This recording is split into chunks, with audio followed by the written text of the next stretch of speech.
जेवण म्हणजे फक्त पोटभरणं नसून ते चविष्ट आणि आरोग्यदायी हवं. म्हणूनच साई जीवन कोल्ड प्रेस्ड ऑइल बनवलंय सर्वोत्तम शेंगदाण्यांपासून. ना केमिकल्स ना उष्णता, झिरो कोलेस्ट्रॉल आणि ट्रान्सफॅट फ्री. प्रत्येक थेंबात शुद्धता, चव आणि आरोग्य. म्हणजेच तुमच्या हृदयासाठी आणि कुटुंबाच्या आरोग्यासाठी उत्तम. आजच साई जीवन निवडा, कारण आरोग्याला शॉर्टकट नसतो.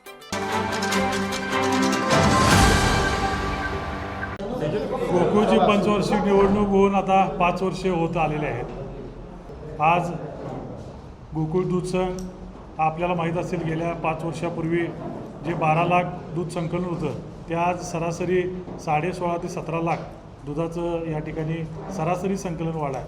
आणि प्लस सीझनमध्ये आपलं 20,17,000 दुधाचं संकलनामध्ये वाढ झालेली आहे. आणि ठेवीमध्येही आपण त्या पद्धतीनं वाढ केलेली आहे. ज्या 250 कोटी रुपयाच्या ठेवी होत्या 5 वर्षामागं, आज 594 कोटी रुपयाच्या ठेवी या गोकुळ दूध संघानं ठेवण्यासाठी आम्ही सर्व संचालक मंडळ त्या ठिकाणी यशस्वी झालेलं आहे. आज मुंबईला असू दे, पुण्याला असू दे, विक्रीमध्येही वाढ झालेली आहे. आज मुंबईमध्ये आपण 9.5 ते 10 लाख दुधाची विक्री त्या ठिकाणी करतो आहे. पुण्यामध्ये आपलं 5-5.5 लाख दुधाची विक्री त्या ठिकाणी आहे. आणि अनेक योजना आपण दूध संघाच्या माध्यमातून कोल्हापूर जिल्ह्यातील दूध उत्पादक सभासदांना खरोखर त्या ठिकाणी न्याय मिळावा या हेतून आपण चालू केले आहेत. आज जातीवंत मुर्हा म्हशीला आपण 50,000 रुपये अनुदान या जातीवंत मुर्हा म्हशीला आपण त्या ठिकाणी देतो आहे. पशुखाद्यामध्ये ना नफा ना तोटा या तत्वावर आपण 50 रुपये कमी करून दूध उत्पादक सभासदांना कमी दरात आपण पशुखाद्य त्या ठिकाणी देतो आहे. IVF सारखं चितळेचं सिमेंट्स तुमच्या म्हशीला रिलीज होणार अशा पद्धतीचं चितळेचं सिमेंट्स कमी दरात आपण तेही उपलब्ध करून दिलेलं आहे. डॉक्टरांची आमची सेवा, आज फोन केला की उद्या डॉक्टर तुमच्या गोट्यावर, तुमच्या घरातल्या गोट्यात येणारच, अशा पद्धतीची व्यवस्था या गोकुळ दूध संघानं त्या ठिकाणी केलेली आहे. अशा अनेक वेगवेगळ्या 32 प्रकारच्या योजना दूध संघानं या ठिकाणी राबवलेल्या आहेत. दूध उत्पादक शेतकरी हा या महागाईच्या काळात वाढला पाहिजे, टिकला पाहिजे, हे लक्षात ठेवून दूध संघानं या योजना चालू केलेल्या आहेत. याचा फायदाही दूध उत्पादक सभासदांनी त्या ठिकाणी घ्यावा अशी विनंती या ठिकाणी करतो. 2551 कोटी रुपये इतकी 2020-21 साली उलाढाल होती. आज ती 4100 कोटी रुपये झालेली आहे. यामध्ये हे सर्व आपण हे आलेख जो चढता आलेख आहे आपण हे या ठिकाणी आपण बघत आहोत. अनेक संकलनामध्ये तर आपण 4,98,000 इतकी वाढ केलेली आहे. आईस्क्रीम परवा आपण लॉन्च केलेलं आईस्क्रीम असू दे, अशा नवनवीन आपण बाय प्रोडक्ट आणून हे ग्राहकांच्या पसंतीला उतरण्याचा प्रयत्न गोकुळ दूध संघाने या ठिकाणी केलेला आहे. आज मुंबई आणि पुण्यामध्ये शक्ती तोंड दूध आपण त्या ठिकाणी लॉन्च करून आपण त्यामध्ये 50,000 ते 60,000 विक्री त्यामध्ये आपली सफलता त्या ठिकाणी झालेली आहे. मुंबईच्या सिद्धिविनायक मंदिरात तर आपण 280 मेट्रिक टन तुपाचा पुरवठा त्या ठिकाणी आपला सुरू आहे. पुणे मुंबई येथे डी मार्ट असू दे, रिलायन्स मार्ट असू दे, या ठिकाणी आपलं दूध ग्राहकाच्यासाठी आपण उपलब्ध करून दिलेलं आहे. अशा अनेक योजना गोकुळ दूध संघाच्या माध्यमातून आपण राबवत आलो आहे. या दूध संघाच्या वाढीसाठी कैलासवासी आनंदराव पाटील चोळेकर साहेबांचं जे स्वप्न होतं की हा दूध संघ वाढला पाहिजे, टिकला पाहिजे, ही आपली कोल्हापूर जिल्ह्याची मातृसंस्था आहे, ही वाढली पाहिजे. ग्रामीण भागातील दूध हा शहरी भागात गेला पाहिजे, शहरी भागातील पैसा हा ग्रामीण भागात आला पाहिजे, या साध्य हेतून या दूध संघाची स्थापना केली होती. आज तिचं वटवृक्षामध्ये रूपांतर झालेलं आहे. असेच तुमचा आशीर्वाद, दूध उत्पादक सभासदांचं पाठबळ या दूध संघाच्या पाठीमागं असंच उभं राहू दे अशी विनंती तुमच्या माध्यमातून मी या ठिकाणी करतो. आणि तुमचंही सर्वांचं मनापासून मी आभार मानतो की तुम्ही आम्हाला 5 वर्ष जे आम्हाला मदत केला, या दूध संघाच्या वाढीसाठी जे तुम्ही छापून आणला, जे तुम्ही आमच्यासाठी प्रयत्न केला, तुमचंही मनापासून या ठिकाणी आभार मानतो.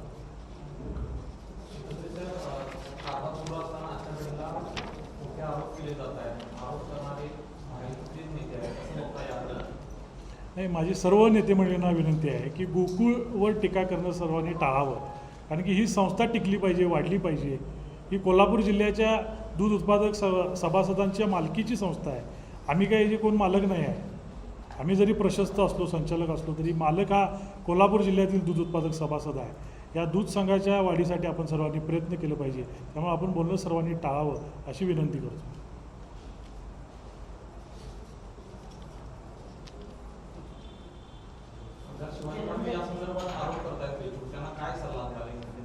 ते सांगितलं ना तेच. तेच बोललो, सर्वच नेत्या मंडळींना बोललो.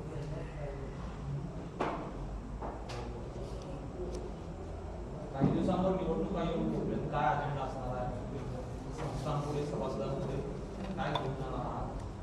जे आम्ही ह्या 5 वर्षामध्ये केलेलं गोकुळचं वाढीसाठी जे प्रयत्न केलेले आहेत हेच लोकांच्या समोर घेऊन जाणार. दर वाढवला. आज म्हशीच्या दूध दरामध्ये आम्ही 5 वर्षापूर्वी येण्याआधी 2 रुपये वाढवतो म्हटलं होतं. आज आम्ही 14 रुपये म्हशीच्या दुधामध्ये दरवाढ केली. गाईच्या दुधामध्ये 10 रुपये दुधाची दरवाढ केली. हे आम्ही करू शकलो. हे सगळे मुद्दे आहेत, लोकांच्या समोर आहेत. खरं तर वाढीव संस्थांच्या संदर्भात वेगवेगळे प्रश्न विचारले जात आहेत.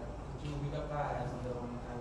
काय मार्च 2018 अखेर 3759 सभासद होते म्हणजे मागच्या निवडणुकीमध्ये मतदानला पात्र, आणि 21 नंतर 4193, आणि त्यामध्ये 534 जुन्या संस्था होत्या मागच्या संचालक मंडळाच्या, ते तिने सभासद करून घेतल्या नव्हत्या. त्या सभासद संस्था त्या आता पात्र झाल्या आमच्या नवीन संचालक मंडळाच्यामध्ये.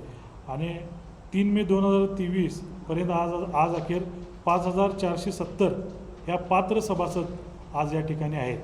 आणि 496 ज्या 2021 अखेर नोंदणी झालेल्या सभासद संख्या आहे ती 496 आहे.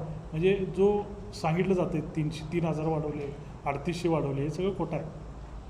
गोकुळचा पैसा कुठून वापरला जातो किंवा आमच्या बदनामीसाठी वापरला जातो असं एकंदरीत स्टेटमेंट केलं जातं. गोकुळचा पैसा हा दूध उत्पादक सभासदांचा आहे, तो त्यांच्यासाठीच वापरला जातो.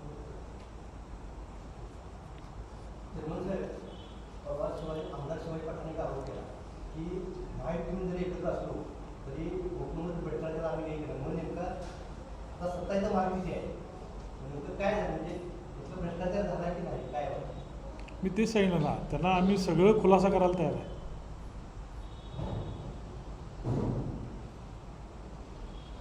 तिने त्यांची आपण काय भेट घेणार आहात का? रोज तुम्ही आरोप करत आहात तुमच्या संस्थेवरती. नाही, तिने सांगितलं आम्हाला तिने सांगितलं आम्हाला खुलासा करा, तर आम्ही करायला तयार आहे. पण आरोप करणारे आणि प्रत्युत्तर करणारे नाही त्याला उत्तर देणार दोन्ही संचालक मंडळात आहे. तुम्ही बसून तुम्हाला वाटतं ना गोकुळ चांगला आहे, चांगला चालला आहे, भ्रष्टाचार नाही आहे, मग जाहीर व्यासपीठावर असं बोलू दे सांगण्याचे काय? तुम्ही मिळून काय सांगणार आहे की तुमच्याला असं काही चर्चा होत नाही काय? कारण प्रत्येकाला नेता काय ते बोलतो, प्रत्येकाची घटक आहेतच. हे जरा विसंगती वाटत नाही की नेतेमध्ये तिकडे भ्रष्टाचार आरोप करतात, तुम्ही जर म्हणताय की नाही, ज्यांना योग्यवरती तुम्ही भरवत्या कोणाला बसती बसत असं सुरू आहे. आता कोण केलं? एकानेच केले ना. भाजप म्हणून केलं त्यांनी मुख्यमंत्र्यांचं नाव घेतलं तिथे प्रेसमध्ये. तर त्यांनाच विचारलं पाहिजे बाबा काय याच्या मागे, ते सांगू शकतील, आम्ही कसं सांगू. मुंबईत ज्या कोल्हापूरमध्ये ज्या प्रमाणात दूध जातं त्यापेक्षा जास्त विकलं जातंय, असा गंभीर आरोप केला. काय सत्यता आहे? रोजच्या रोज डेली रिपोर्ट येतोय, तिची माहिती घ्यावी तिने, किंवा आम्हाला सांगावं, आम्ही देईन. स्टॉक आहे रोजचा रोज, किती येतंय, किती जाते, किती विक्री होते, रोजचा रोज रिपोर्ट डेली. या आरोपांमध्ये काही सत्यता नाही असं वाटतं? सत्यता काही नाही.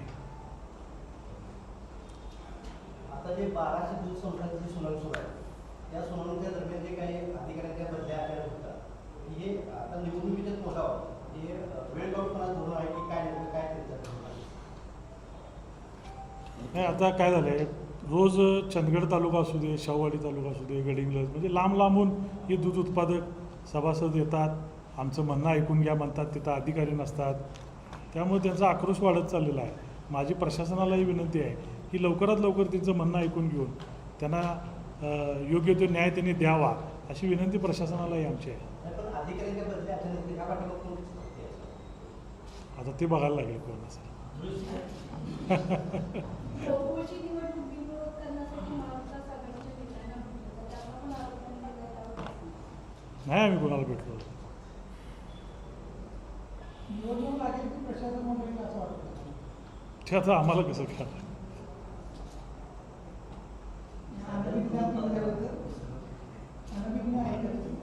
हा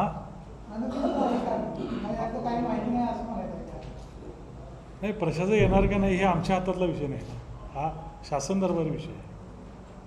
त्यांना साहेब एक असं की आमदार शिवाजी पाटलांनी जे आरोप केले किंवा बाहेर जे आरोप होते ते जाहीरपणे संचालक मंडळ जर ते म्हणले कुठल्याही व्यासपीठावर येऊन संचालक मंडळ खुलासा करा. आम्ही खुलासा करायला तयार आहे त्यांना.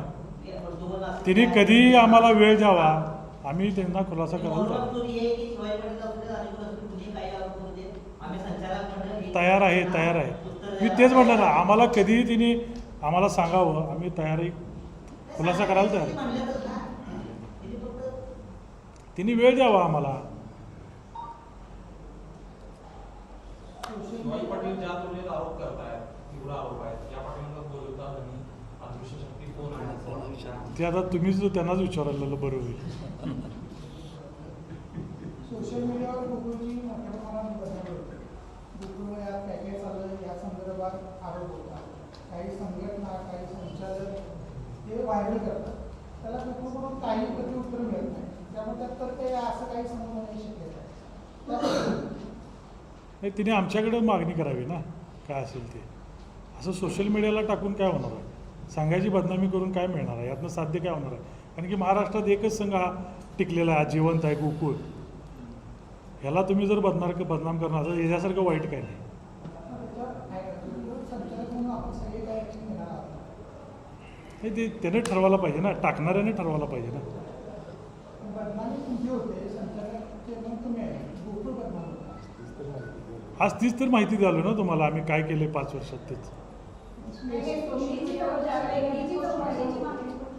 हां, ते आता त्यांचा विषय आहे ना, तो पर्सनल त्यांचा विषय आहे. तरी गोकुळची बदनामी होते पण तेच मी सांगितलं, कोल्हापूर जिल्ह्यातील सर्व नेते मंडळींना मी तेच सांगितलं की गोकुळवर तिने बोलणं टाळावं. ही संस्था मोडली तर कोल्हापूर जिल्ह्यातील लाखो शेतकरी उद्ध्वस्त होतील. आज ह्या दोन आता ह्या ज्या कोर्टात जे अपील चालू आहेत, ह्या 1200-1100 संस्था आहेत, हे जर दूध बंद झालं तर 2 लाख दूध कमी होणार आहेत संघाचं. मग हे कुणाला जाणार आहे? हे डायरेक्ट अमूलला जाणार ना.